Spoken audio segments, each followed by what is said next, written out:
कि जो हमारे वोकेशनल ट्रेनर है, मैं इनको बधाई दूंगा कि आज अपनी मांगों को लेके इस शहीद स्मारक पर बड़ी संख्या के अंदर छोटे भाई छोटी बहनें इस तपती धूप के अंदर भजनलाल सरकार का ध्यान आकर्षित करने के लिए इकट्ठा हुए। बहुत बहुत बधाई आपको। और निश्चित रूप से आप जब लड़ोगे तभी कुछ मिलेगा।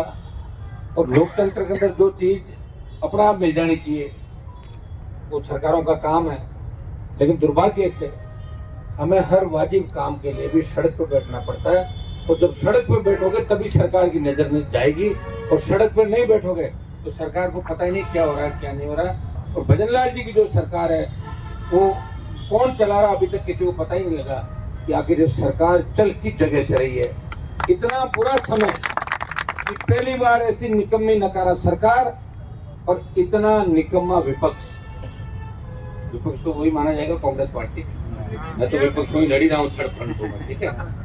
कांग्रेस बीजेपी पे बयान देगी, बीजेपी कांग्रेस के बयानवीर फोटो छपवा लेंगे, एक दूसरे गले मिलेंगे, गुलाब जामुन रसगुल्ले। भजनलाल कह रहे रात के अंधेरे में कांग्रेस के नेता मिल जाते हैं। इसीलिए अभी तक एक ही पकड़ा गया, बाकी जो ईडी की रेड और सीबीआई की रेड हुई उसके अंदर गिरफ्तारियां नहीं हुई।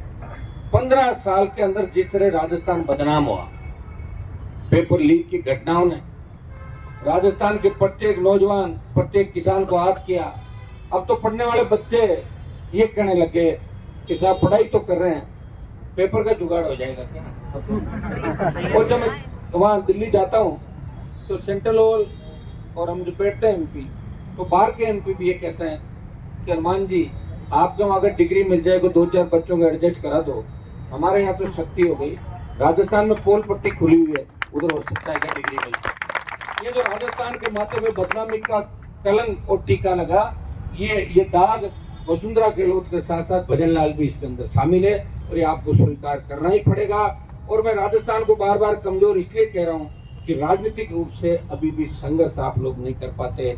आते हो मिलते हो, कर्मचारियों को मैंने बड़े आंदोलन देखे, कर्मचारी लड़ेगा फिर सरकार थोड़ी सी मदद कर देगी तो जय जयकार चालू कर देगा।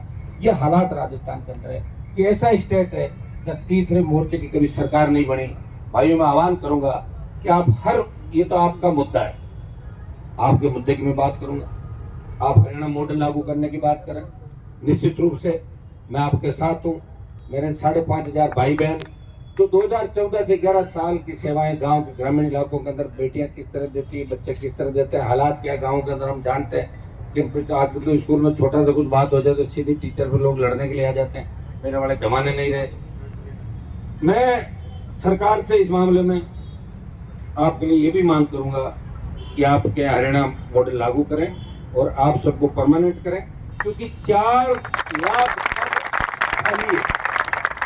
तो 4 लाख पद खाली है तो 5500 ये भरो, कुछ और भरो, तभी तो आओगे। कैसे भरोगे बताओ। 1.5 साल तो निकल गया भजनलाल जी।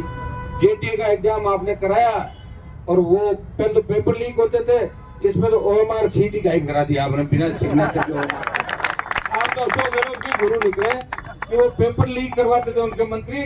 आप पेपर वाले लफड़े में नहीं पड़ते, सीधी ओएमआर के अंदर। ये नया पैटर्न आप राजस्थान के अंदर लेके आए हो। ये राजस्थान के नौजवानों का दुर्भाग्य मैं कहूंगा, क्योंकि लड़ने वाले लोग उसके ऊपर लोग जातियों का आरोप लगाएंगे। अगर सही बात कहते हैं कि वो वहाँ ये है तो लोग कहते हैं हमारी जाति का। अरे नाम लिया क्या, नाम तो नहीं लिया तो फिर अपने आप क्यों ले रहे हो भाई। मत करो तुम ऐसे। तुम्हें अगर राजस्थान